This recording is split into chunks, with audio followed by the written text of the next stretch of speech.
अस्सलाम वालेकुम my YouTube family. Tasty dhaba में खुशामदीद। उम्मीद करती हूँ आप सब ठीक ठाक होंगे। अल्लाह पाक हम सबको बरकतों वाले रिज़्क़ से नवाजे, आमीन सुम्मा आमीन। आज मैं आप लोगों के लिए अंडे के सालन की एक बहुत ही आसान रेसिपी लेकर आई हूँ, जिसे आप अपने मेहमानों के सामने भी रख सकते हैं। यानी एक इतनी ईजी रेसिपी है ना, और बिलीव में जब आप लोग ये बना के अपने गेस्ट के सामने रखोगे ना, तो वो गोश्त के सालन की बजाय ना इस सालन को प्रेफर करेंगे। तो चलिए जी, बिना कोई देरी के अपनी रेसिपी का आगाज़ करते हैं। सबसे पहले बिस्मिल्लाहिर्रहमानिर्रहीम। सबसे पहले इस सालन का हम एक ना मसाला तैयार करेंगे। तो उसके लिए क्या करेंगे, एक प्याली में तकरीबन ना 3 से 4 टेबल स्पून ना आपने दही के ले लेने हैं। दही आपका खट्टा हो तो क्या ही बात है, सुबहान अल्लाह हो जाएगा। तो 3 से 4 टेबल स्पून दही ले लेंगे, 1 टीस्पून नमक का डाल देंगे, और 1.5 टीस्पून लाल मिर्च का पाउडर शामिल करेंगे, 1 टीस्पून ज़ीरा शामिल करेंगे, हाफ़ टी स्पून सूखा धनिया का पाउडर शामिल करेंगे। तो आपने ये मसाले पहले से ही दही में मिक्स करके रखने हैं। और हाफ़ टी स्पून से थोड़ा सा कम हल्दी का पाउडर शामिल कर देंगे, और 1 टीस्पून इसके अंदर शामिल करेंगे चाट का मसाला, जो करेगा इसका मज़ा दुबाला। तो इन सब मसालों को अच्छे तरीके से दही के अंदर ना हम लोग मिक्स कर लेंगे। ये एक ख़ास इंग्रेडिएंट के साथ मैंने आपको रेसिपी बताई है मसाले की। तो अब मैं आपको आगे भी बताती हूँ। अब आपने क्या करना है, एक प्याली ले लेनी है, उसमें 2 अदद अंडे तोड़ लेने हैं। तो ये मसाला बहुत ही ज़्यादा जो सालन है ना, मज़े का बनने वाला है। मेहमान पहचान ही नहीं पाएंगे, वो उन्हें लगेगा आपने इसमें चीज़ और चिकन डाली हुई है, बिलीव मी। तो 2 अदद अंडों के साथ आपने एक छोटी मिर्च, हरी मिर्च काट के इसके अंदर डाल देनी है, थोड़ा सा नमक डाल देना है, और थोड़ा सा हरा धनिया डाल देना है, और इसको अच्छे तरीके से बीट कर लेना है।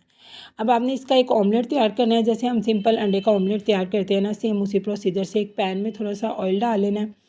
तो ऑयल डालने के बाद आपने क्या करना है, इसके अंदर अपना ऑमलेट जो है वो तैयार कर लेना है। और ऑमलेट को ना आपने तैयार करते हुए एहतियात करनी है कि इसको ना आपने तोड़ना नहीं है, यानी ज़्यादा नहीं, छोटे छोटे पीसेस में क्रम्बल कर लेना। जब ये थोड़ा सा सेट हो जाएगा, फिर आपने इसको छोटे छोटे पीस में क्रम्बल कर लेना है, यानी छोटे छोटे पीस में तोड़ लेना है। ये वाला जो अंडा है ना, इसके अंदर इफ़ेक्ट करेगा, जैसे चीज़ी सा इफ़ेक्ट करेगा ना हमारे सालन के अंदर।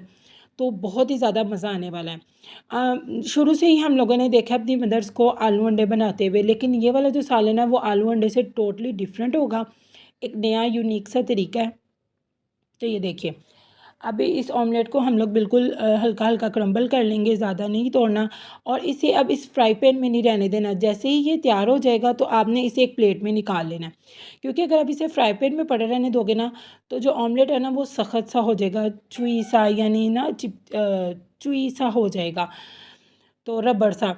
तो अब आपने इसके एक प्लेट में निकाल देना है। देखिए कितना प्यारा तैयार हो गया है। अब एक प्यारी सी कढ़ाई ले लेंगे, उसमें हाफ़ कप तकरीबन ना हम लोग ऑयल का शामिल कर लेंगे, या घी का, जो आपके पास हो।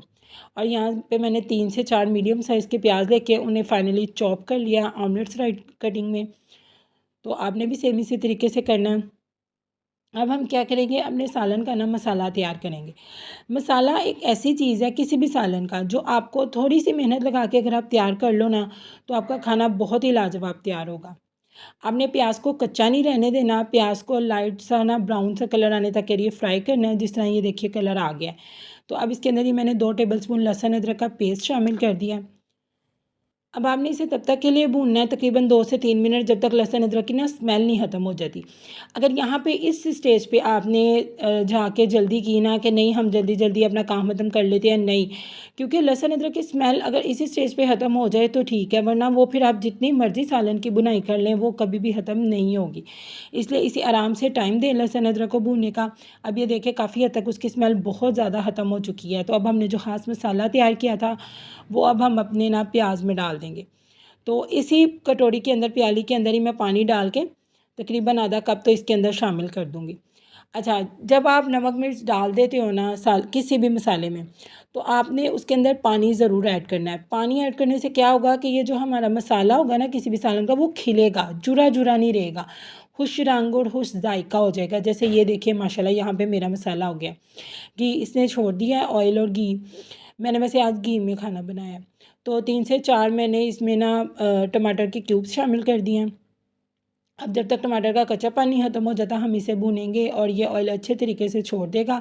तब तक हमने अब अपने सालन को भून लेना है। ये देखिए माशाल्लाह कितना प्यारा घी इसके ऊपर आ गया है। ये रोगन है जो हमारे खाने की, किसी भी खाने की जान होता है। तो अच्छा, यहाँ पे अब मैं मटर ऐड कर रही हूँ। मटर टोटली ऑप्शनल है, ये मैंने थोड़े से ही नहीं है, सिर्फ 3 से 4 टेबल स्पून है, बिलीव मी, और इसी से ही इस खाने का जायका दुबाला हो जाएगा। लेकिन अगर आपके पास नहीं है तो कोई बात नहीं, आप इसे स्किप भी कर सकते हैं।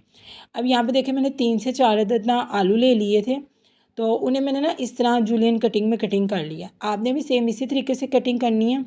और जब आपने आलू किसी भी खाने में शामिल करने हैं, उन्हें कटिंग करके आपने पानी में ज़रूर रखना है। ये देखिए पानी का रंग ना गदला सा हो जाता है, आलू के अंदर जो स्टार्च होता है ना वो इस पानी के ज़रिए निकल जाता है, तो फिर आलू बहुत ज़्यादा मज़े के बनते हैं सालन में जाके। मटर शामिल करने के बाद ये देखिए अब मैं इसके अंदर वही अपने जूलियन कटिंग के आलू शामिल कर रही हूँ। तो अब हम इसको अच्छे तरीके से आलू और मटर को भून लेंगे और उसके बाद हम इसमें तकरीबन 1 प्याली ना पानी की डाल देंगे, ताकि ना ये जो हमारा आलू मटर है ना वो अच्छे तरीके से टेंडर हो जाएं, कुक हो जाएं, गल जाएं। तो तब तक आपने ना इसको कवर करके ना पका लेना है। देखिए कितना प्यारा अभी से हमारे सालन का कलर लग रहा है। तो अब आपने आलू मटर के गलने तक के लिए इसको कवर करके पका लेना है। और इसी बीच अगर आप मेरे चैनल पे भी नए हैं तो प्लीज़ मेरे चैनल को सब्सक्राइब कर दें, वीडियो अच्छी लगे तो इसे लाइक भी कर दें और बेल आइकन को भी तो ज़रूर प्रेस कीजिएगा, ताकि आपको मेरी नए आने वाली वीडियो सबसे पहले देखने को मिले और आपके सपोर्ट की वजह से मुझे भी और नई से नई वीडियोज़ बनाने की मोटिवेशन मिल सके। Thank you. ये देखिए माशाल्लाह अब यहाँ पे मैंने 4 बॉयल किए हुए अंडे ले लिए हैं। हार्ड बॉयल करना है आपने इन्हें, तो सख्त वाली जर्दी हो ना इनकी, तो अब आपने इनकी इस तरीके से कटिंग कर लेनी है। तो ये जब जर्दी जाके मिलेगी ना हमारी ग्रेवी में, तो बहुत ही मज़े का टेक्सचर और कलर होने वाला है। तो ये देखिए माशाल्लाह यहाँ पे मैंने देखा है तो हमारे आलू और मटर हैं वो कुक हो चुके हैं। और देखिए ग्रेवी कितनी ज़्यादा गाढ़ी लग रही है और कलर कलर देखें, खाने की खूबसूरती पे आप लोग ख़ास ज़ोर दिया करें। तो ये देखिए माशाल्लाह माशाल्लाह। अब यही अंडे हम इसके अंदर डाल देंगे। सबसे पहले वो जो ऑमलेट हमने बनाया था वो डालेंगे और देन इसके अंदर वो जो मैंने बॉयल अंडे कटिंग किए हुए हैं ना वो शामिल कर देंगे। आप लोगों ने इस रेसिपी को अपने फ्रेंड्स और फैमिली में भी ज़रूर शेयर करना है, ताकि वो भी सर्दियों के मौसम में इस बॉयल अंडे की रेसिपी, अंडे का सालन की ये सालन बनाकर तो सर्दियों को इंजॉय कर सकें। ये देखिए अब इसको एक मिनट में मिक्स कर देंगे, ताकि जो नमक मिर्च है वो अंडों में भी अच्छे तरीके से इंक्लूड हो जाए। तो अब हम इसके ऊपर अपना प्यारा सा हरा धनिया छिड़क देंगे। हरी मिर्चों को आप लंबाई में कटिंग करके इसके अंदर शामिल कर दें। और लास्ट में जो मसाला हमें हमेशा खाने में लास्ट में शामिल करना चाहिए वो है पिसा हुआ गरम मसाला। इसकी रेसिपी भी मैं जल्दी आपके साथ शेयर करूँगी। भुना हुआ पिसा हुआ गरम मसाला आधा चाय का चम्मच अब हम इसके अंदर शामिल कर देंगे और इसको तकरीबन अब 1 से 2 मिनट के लिए आपने दम पे रखना है। कवर करके आपने दम पे छोड़ देना है। तो अब ये देखिए माशाल्लाह माशाल्लाह, ये दम के बाद मैं इसकी आपको दिखा रही हूँ लुक, और ये अब देखिए माशाल्लाह माशाल्लाह फ़ाइनल लुक इसकी। अब हम इसको डिश आउट करते हैं। देखिए कितना ज़्यादा प्यारा, और जब जर्दी जाके ग्रेवी में घुल जाएगी ना तो फिर तो इसका मज़ा दोबाला कर देगी। तो देखिए माशाल्लाह फ़ाइनल लुक हमारे सालन की कितनी ज़्यादा प्यारी लग रही है।